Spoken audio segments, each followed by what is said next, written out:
Hello student, आज का जो क्लास है वो कुछ बोर्ड थ्योरी पर प्रॉब्लम बताएंगे और एक बहुत इंपॉर्टेंट थ्योरी बताएंगे, हाइजीन, बर्थ और सर्टेनिटी प्रिंसिपल। तो पहले कुछ प्रॉब्लम रह गया था नीट का प्रीवियस ईयर का बोर्ड थ्योरी पर रिलेटेड। पहला क्वेश्चन यहाँ पर 6 नंबर क्वेश्चन है। In a Bohr's model of an atom when an electron jump from n1 to n3। ध्यान दें, मान लिया कि यह एक एटम है, ये न्यूक्लियस है, इस तरह से बहुत से इसका ऑर्बिट है। अब इलेक्ट्रॉन जो है 1 से 3 में, मान लें कि यहाँ पर 1 है और 1 से जा रहा है, फर्स्ट हो गया, सेकेंड हो गया, थर्ड हो गया, 1 से थर्ड में जा रहा है। तो 1 से थर्ड में जाएगा तो कितना एनर्जी ऑब्जर्व करेगा? 1 से थर्ड में जाने पर कितना एनर्जी ऑब्जर्व करेगा, इसी के बारे में निकालना है। तो लो एनर्जी से हाई एनर्जी में जाता है तो एनर्जी लो से हाई में जाएगा तो एनर्जी ऑब्जर्व करेगा, और हाई से लो में जाएगा तो एनर्जी इमिट करेगा। और जो भी एनर्जी ऑब्जर्व या रिलीज करेगा वह क्वांटम फॉर्म में होता है, फोटोन के फॉर्म में होता है। तो हम लोग ऑलरेडी जानते हैं कि En equal to -13.6 Z square upon N square electron volt पर एटम होता है। ये फार्मूला ऑलरेडी हम प्रूव कर चुके हैं, ला चुके हैं। अब हम लोग बात करें बोर्स मॉडल के हिसाब से एन एटम। बोर्स मॉडल एक इलेक्ट्रॉन वाले स्पेसिस के बारे में ही बताता है, और यहां पर दे दिया है एन फर्स्ट है, और कुछ नहीं दिया हो तो जेड का वैल्यू 1 समझेंगे। तो यहां पर जेड बराबर हो गया 1, एन बराबर 1 है।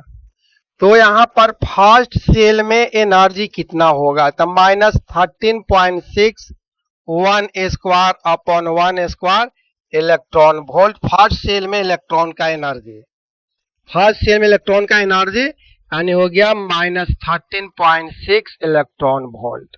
अब यदि हम बात करें थर्ड सेल में, तो थर्ड सेल में इलेक्ट्रॉन का एनर्जी कितना होगा?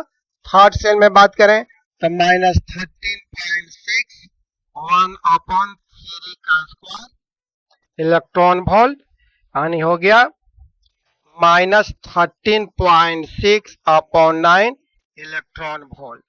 यानी यहां पर E3 का वैल्यू हो जाएगा 13.6 में 9 से डिवाइड करेंगे, 6 9 5 45,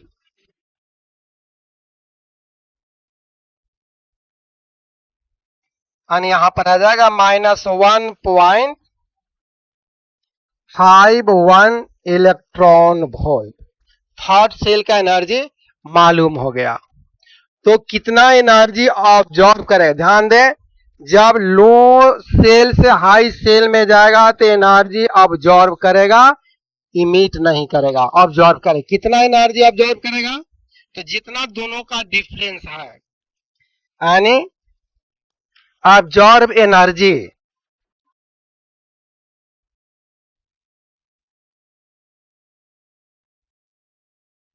एब्जॉर्ब एनर्जी एब्जॉर्ब एनर्जी बरा इक्वल टू हो जाएगा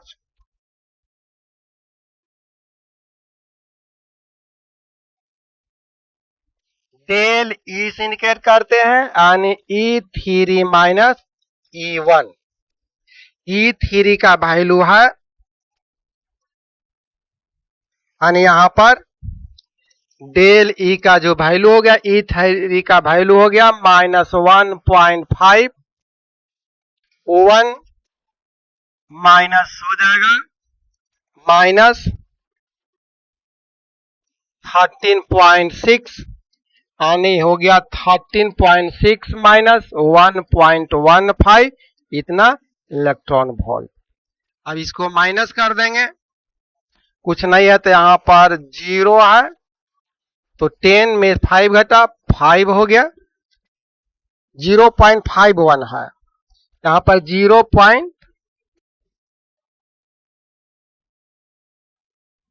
0 पॉइंट यहां पर 51 है, तो यहां 0 में 1 घटा 9 हो गया, ये हो गया 5 में 5 घटा,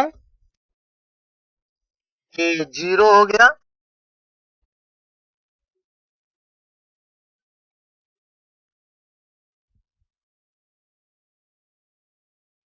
और 12 में 1, 13 में 1 घट गया 12, इतना इलेक्ट्रॉन वोल्ट। यदि इसको हम आर्ग में चेंज करेंगे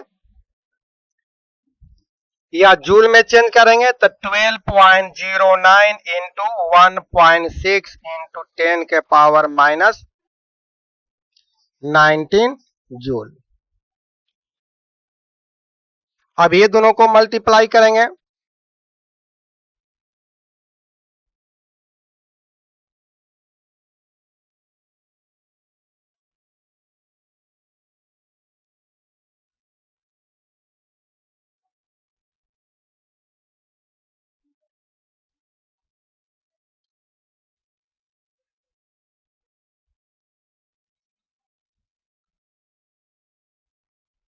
यानी 19.2 इंटू 10 के पावर माइनस 19 जूल। यही आपका आंसर हो गया। नेक्स्ट क्वेश्चन देखें। The radius of hydrogen atom in ground state, ground state में हाइड्रोजन एटम का एनर्जी दिए हुए है। ग्राउंड स्टेट का मतलब समझेंगे फर्स्ट सेल में, ग्राउंड स्टेट का मतलब समझेंगे ऑलवेज फर्स्ट सेल के बारे में। तो फर्स्ट सेल का रेडियस दिया हुआ है, तो radius of lithium 2 plus ion, ध्यान दें फर्स्ट सेल को इंडिकेट किया जाता है, हाइड्रोजन एटम के फर्स्ट सेल के रेडियस को इंडिकेट किया जाता है आर नॉट से। आर नॉट का जो वैल्यू दिया हुआ है 0.53 एंगस्ट्रॉम, 53 एंगस्ट्रॉम दिया हुआ है। ध्यान दे आर नॉट इजकल टू होता है, r naught equal to radius of first shell of hydrogen atom. अब रेडियस पूछ रहा है सिमिलर स्टेट, यानी फर्स्ट स्टेट में लिथियम प्लस के लिए, यानी radius of first shell of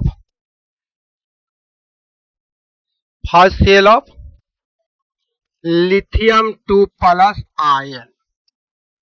तो हम लोग बात करें, फॉर्मूला होता है r naught into n square upon z होता है रेडियस के लिए। आर नॉट के जगह पर 0.53, एन तो हो गया 1, लिथियम के लिए हाइड्रोजन हीलियम लिथियम, लिथियम के लिए जेड के जगह पर 3 लेंगे, 3 से मल्टीप्लाई करेंगे, 0.53 में 3 से मल्टीप्लाई करेंगे,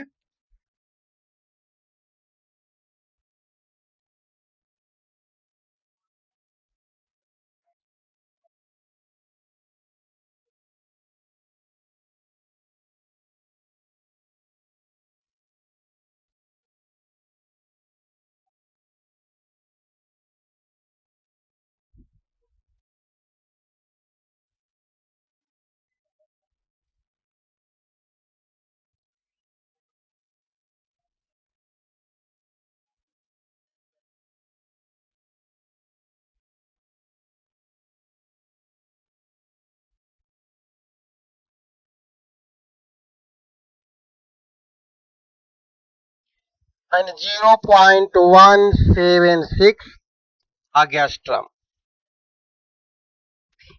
तो ये फार्मूला हम लोग याद रखेंगे। इसमें हम लोग ये सीखेंगे कि r n equal to r naught into n square upon z. R naught का वैल्यू होता है 0.53 एंगस्ट्रॉम। ये याद रखें। नेक्स्ट क्वेश्चन हम लोग देखें। De Broglie wavelength of particles mass 1 gram है, मास 1 ग्राम है, वेलोसिटी दिया हुआ है 1 ग्राम है, इसका मतलब हो गया 10 के पावर -3 केजी ऐसा यूनिट में। तो de Broglie wavelength, de Broglie ने कहा था कि wavelength is equal to H upon m v. De Broglie ने थ्योरी दिया है h equal to h lambda equal to H upon m भी।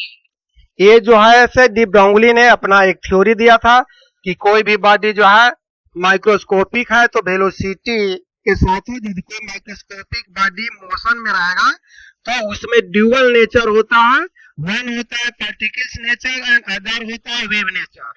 और इन्होंने पार्टिकल नेचर वेव नेचर के बीच में रिलेशन दिए थे लैम्डा, वेवलेंथ और मोमेंटम के बारे में। तो इन्होंने बताया था कि वेवलेंथ इज इक्वल टू होता है एच अपॉन पी, पी का मतलब एम भी। ये फार्मूला दिए थे, या कह सकते हैं यहाँ पर एच अपॉन पी, पी मतलब मोमेंटम, भी मतलब velocity, m is equal to mass, lambda हो गया वेवलेंथ। अब इसी पर हम लोग पुट करेंगे तो लैम्डा इज इक्वल टू हो गया, एच का वैल्यू कहा जाता है प्लांक्स कांस्टेंट को, एच कहा जाता है प्लांक्स कांस्टेंट का वैल्यू 6.63 इंटू 10 के पावर -34 जूल सेकेंड होता है। मास आप भरेंगे 10 के पावर -3 केजी और वेलोसिटी हो गया 100 मीटर पर सेकेंड। तो हो जाएगा यहाँ पर 6.63, ये 10 के पावर -3 और ये 100 है तो हो जाएगा 10 के पावर -1 और ऊपर जाएगा तब +1 तो हो जाएगा 10 के पावर -33 इतना मीटर। यही हो गई आंसर। नेक्स्ट हम लोग बात करें, चलिए अब हम लोग बात करें हाइजेनबर्ग और सर्टेनिटी प्रिंसिपल। ये बहुत इंपॉर्टेंट थ्योरी है, ये 1927 में दिए थे। हाइजेनबर्ग ने कहे थे, ध्यान से समझिए, कि कोई भी माइक्रोस्कोपिक पार्टिकल्स है, मान लिया कि यहां पर सपोज दैट इलेक्ट्रॉन हो या बहुत स्मॉल पार्टिकल्स है, सपोज दैट इलेक्ट्रॉन ही है।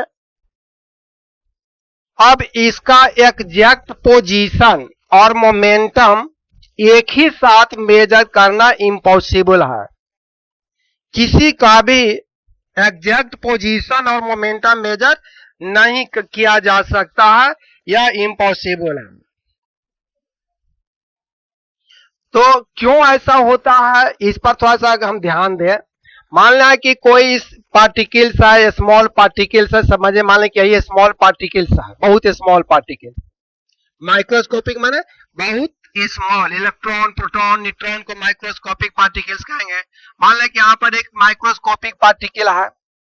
अब उसका पोजीशन ज्ञात कब करते हैं, किसी ऑब्जेक्ट को देखेंगे किसी भी चीज से तो पहले तो वहां पर लाइट जाएगा, वहां से लाइट रिटर्न करेगा रिफ्लेक्ट करके, तो हम उसे देखते हैं। तो जो ही यहाँ पर लाइट जो है फोटोन इस पर जाएगा तो इसका क्या बताइए, माइक्रोस्कोपिक पार्टिकल्स रहेगा तो उसका पोजीशन वही रहेगा, जो ही एनर्जी मिलेगा तो उसका पोजीशन चेंज कर जाएगा। मान लें कि यहाँ पर वेलोसिटी कुछ था, एनर्जी मिलेगा तो वेलोसिटी फास्ट हो जाएगा। अब वो बैक करके लाइट आएगा तो उसका पोजीशन यहां पर मेजर करेंगे तो पहुंच जाएगा दूसरे जगह पर। तो एक्यूरेट पोजीशन और मोमेंटम निकालना जो है एक साथ संभव नहीं है माइक्रोस्कोपिक पार्टिकल्स के लिए। तो इसी तरह से इन्होंने जो है बोर्स थ्योरी को जो है कंप्लीटली जो है वैलिड नहीं माना जा सकता है। बोर्स ने कहा था कि इलेक्ट्रॉन न्यूक्लियस के चारों तरफ रोटेट करता है, जब इलेक्ट्रॉन रोटेट करेगा तो उसका पोजीशन तो फिक्स मान लिया था, लेकिन यहाँ पोजीशन फिक्स नहीं होता है। तो हाइजेनबर्ग ने कहा, क्या कहता, ध्यान दे, इन 1927 Warner Huygens presented a principle known as Heisenberg uncertainty principle. According to this principle, It is impossible. It is impossible to measure simultaneously, एक साथ, या जो है असंभव है एक साथ मेजर करना exact position and exact momentum of a microscopic particles. जैसे ऐसे समझिए, से मान लिया कि कोई विद्यार्थी घर से गया स्कूल, 10 बजे गया, और उसको 10-15 में पूछा जाए कि उसका एग्जैक्ट पोजीशन कहां पर है और एग्जैक्ट उसका मोमेंटम कितना है, तो एग्जैक्ट नहीं ज्ञात कर सकते हैं, प्रोबेबिलिटी बता सकते हैं, हाँ इतना बजे गया है, इतना स्पीड से जाता है तो इस पोजीशन पर होगा, लेकिन एक्यूरेट तो नहीं ज्ञात कर सकते हैं। और खास करके माइक्रोस्कोपिक बॉडी के तो इम्पॉसिबल है, किसी भी चीज का पोजीशन ज्ञात करेंगे या किसी चीज को बताना है तो मान लिया कि यहाँ पर कोई एक डस्ट पार्टिकल्स है और वो डस्ट पार्टिकल्स का डिस्टेंस मेजर कर रहे हैं, जो ही यहाँ से लाइट भेजेंगे मेजर करने के लिए तो उस पर लाइट जो ही पड़ेगा तो उसका वेलोसिटी चेंज कर जाएगा, वेलोसिटी चेंज कर जाएगा तो मोमेंटम चेंज कर जाएगा, मोमेंटम चेंज कर जाएगा तो उसका एक्यूरेट पोजीशन नहीं बता सकते कि जहां पर बता रहे हैं वहां पर वो होगा ही, और सर्टेनिटी कुछ न कुछ तो रहेगा ही। जितना हो हम एक्यूरेट मेजर करें, कोई भी इंस्ट्रूमेंट ज्ञात कर ले और सर्टेनिटी जो है रहेगा ही। तो इन्होंने कहा it is impossible to measure simultaneously the exact position and exact momentum of microscopic particles. कहने का मतलब कोई भी microscopic particle, microscopic very small particle जैसे इलेक्ट्रॉन है, प्रोटॉन है, न्यूट्रॉन है, डस्ट पार्टिकल्स है, स्पर्म का साइज है, ये सब माइक्रोस्कोपिक पार्टिकल्स में आएगा। तो माइक्रोस्कोपिक पार्टिकल्स में अनसर्टेनिटी ज्यादा रहेगा, बड़ा बॉडी रहेगा तो उसमें अनसर्टेनिटी कम रहेगा। तो यहाँ पर इन्होंने कहा कि यह जो है इम्पॉसिबल है मेजर करना एक साथ एग्जैक्ट पोजीशन और exact momentum. Uncertainty in the measurement of position dx है, अनसर्टेनिटी इन मेजरमेंट जो है पोजीशन का dx है, dx अनसर्टेनिटी है, उतना के बीच में रह सकता है। एंड अनसर्टेनिटी इन मोमेंटम है डेल पी, पी का मतलब मोमेंटम, मोमेंटम में अनसर्टेनिटी dp है, और मोमेंटम बराबर होता है मास इंटू वेलोसिटी, मास तो कांस्टेंट रहेगा तो वेलोसिटी में d भी चेंज है। Are related by Heisenberg relationship, Heisenberg जो है रिलेशनशिप दिया था कि uncertainty in position, the product of uncertainty in position and uncertainty in momentum जो है ग्रेटर देन या equal to h upon 4 pi होगा, h अपॉन 4 पाई होगा। डेल पी को लिख दिए मास गुने वेलोसिटी, और मास को भेज दिए दूसरे साइड में, तो del x into del P greater than equal to h upon 4 pi आ गया। ये इक्वेशन याद रखेंगे, ये जो इक्वेशन है हम लोग याद रखेंगे, इसके बारे में याद रखेंगे। अब हम लोग बात करें,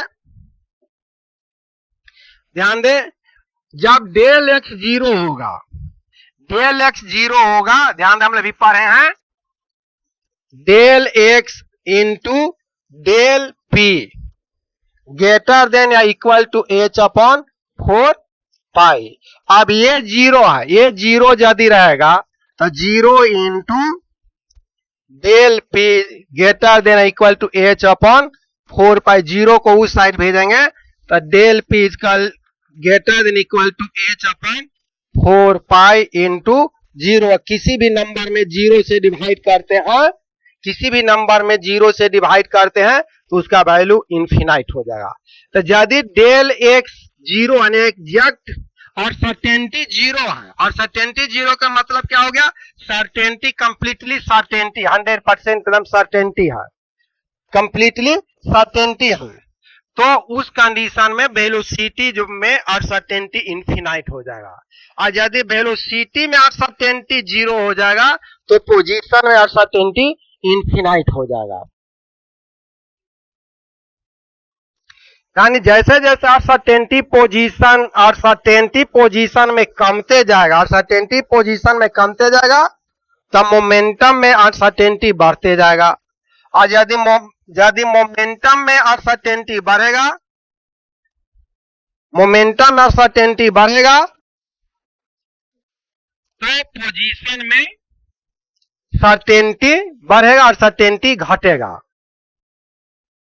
अब यहां पर हम लोग बात करें, हम लोग ऑलरेडी फिजिक्स में पढ़ रहे हैं, मोमेंटम को पी से इंडिकेट करते हैं तो मास इनटू वेलोसिटी। अब यहां वेलोसिटी में टी से डिवाइड किए, टी से मल्टीप्लाई किए, वेलोसिटी में टी से डिवाइड करेंगे तो चेंज इन वेलोसिटी बराबर होता है एक्सेलरेशन, और मास इनटू एक्सेलरेशन बराबर होता है फोर्स। अब फोर्स में डिस्टेंस से मल्टीप्लाई कर, एक्स मतलब है डिस्टेंस, पोजीशन, तो डिस्टेंस से मल्टीप्लाई कर दिए यहां पर, एक्स इक्वल टू डिस्टेंस,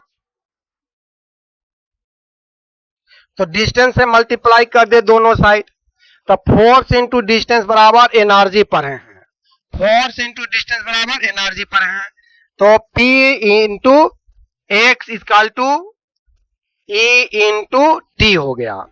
तो यदि डेल P लेंगे तो यहां डेल एक्स लेंगे, तो यहां डेल ई लिए, यहां डेल टी, यानी del E into del B greater than equal to H upon del. ध्यान दें, uncertainty in energy into uncertainty in time always greater than or equal to h upon 4 pi होगा।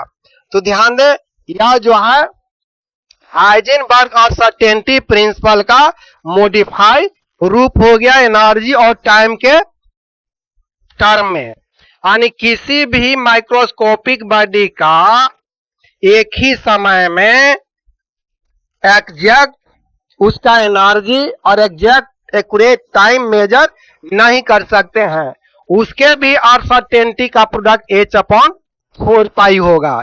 ये हम लोगों को एक्स्ट्रा बता रहे हैं, जो आपके सिलेबस में ये बात नहीं है।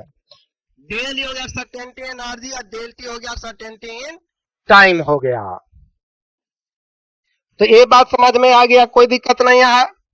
अब इस पर आधारित एक क्वेश्चन बनवा रहे हैं, यहां पर ध्यान दें, एक क्वेश्चन जो है नीट में प्रीवियस ईयर में आ चुका है। Uncertainty in momentum of an electron दिया हुआ है 10 के पावर -5 kg मीटर पर सेकेंड। अनसर्टेनिटी इन मोमेंटम दिया हुआ है, द अनसर्टेनिटी इन इस पोजीशन विल बी, तो पोजीशन में अनसर्टेनिटी कितना होगा? बहुत आसान है, हम लोग ऑलरेडी जान चुके हैं, del x into del P equal to H upon 4 pi.